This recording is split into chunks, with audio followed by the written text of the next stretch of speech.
बहुत पुरानी बात है। एक जंगल में खूंखार शेर राज किया करता है।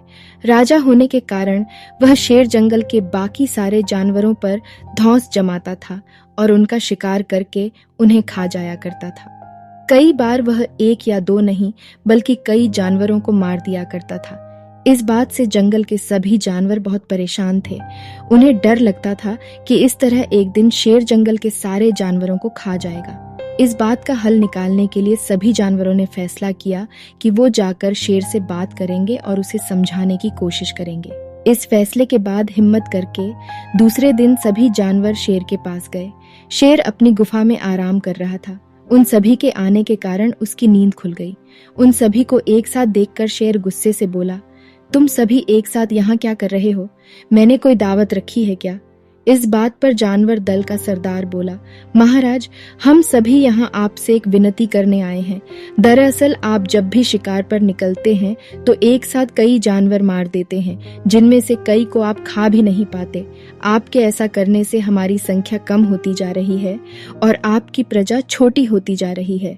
अगर यूं ही चलता रहा तो एक दिन आपके राज्य में एक भी जानवर नहीं बचेगा, और जब प्रजा ही नहीं होगी तो राजा भला किस पर राज करेगा? इसलिए आपको सदैव अपना राजा बनाए रखने के लिए हमने आपके भोजन का इंतजाम करने के लिए योजना बनाई है। हमारा सुझाव यह है कि आप शिकार पर न निकला करें, बल्कि हम खुद रोज एक जानवर आपकी गुफा में भेज दिया करेंगे। इस तरह रोज आपका भोजन भी हो जाएगा, आपको मेहनत भी नहीं करनी पड़ेगी और आपकी प्रजा को भी राहत रहेगी। शेर को जानवरों की योजना सही लगी और उसने कहा, ठीक है, मुझे तुम्हारा सुझाव मंजूर है, लेकिन एक बात का ध्यान रखना। अगर किसी दिन मेरा भोजन आने में देर हुई या भोजन कम आया तो मैं जितने चाहूं उतने जानवरों को मार डालूंगा। जानवरों ने उसकी बात पर सहमति जताई और वापस अपने घर को लौट आए। उस दिन के बाद से हर रोज एक जानवर शेर की गुफा में पहुंच जाता और शेर उसे मारकर अपना भोजन बना लेता। यूं ही चलते चलते एक दिन खरगोश की बारी आई। वह बहुत छोटा था लेकिन चतुर भी था। उसने सोचा कि रोज शेर के हाथों एक जानवर मारा जाता है। यह तो गलत है। इस परेशानी का समाधान करने के लिए कोई चाल चलनी पड़ेगी। तभी उसके दिमाग में एक आइडिया आया। वह धीरे धीरे घूमता फिरता शेर की गुफा तक पहुंचा। वहां पहुंचकर उसने देखा कि शेर गुस्से से आग बबूला हो रखा है। शेर ने जैसे ही खरगोश को देखा, उसका गुस्सा बरस गया और वह दहाड़ कर बोला, तुम जरा से खरगोश मेरा पेट भरने आए हो और ऊपर से इतनी देरी से आए हो। पता है मुझे कितनी जोर से भूख लगी है। कहाँ मर गए थे और तुमसे मेरा पेट कैसे भरेगा?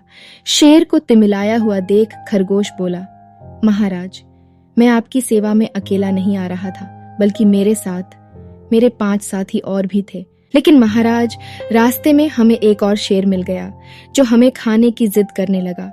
वह मेरे साथियों को मारकर खा गया। मैं किसी तरह अपनी जान बचाकर यहाँ आया हूँ। यह सुनकर शेर और ज्यादा गुस्सा हो गया। वह बोला, एक और शेर? कौन है वह और मेरे जंगल में क्या कर रहा है? खरगोश ने कहा, महाराज, वह बहुत बड़ा शेर है और जब मैंने उससे कहा कि तुम हमारे महाराज का भोजन खा रहे हो तो वह बोला, आज से मैं तुम्हारा महाराज हूँ और मेरे अलावा इस जंगल में कोई और शेर नहीं रह सकता। मैं सबको मार डालूंगा। फिर आपको लड़ाई के लिए ललकारने के लिए उसने मुझे यहाँ भेज दिया। अच्छा, ऐसी बात है? तो मैं भी तो देखूं कि ये कौन शेर है तो जो मेरे जंगल में आकर मुझे ही ललकार रहा है।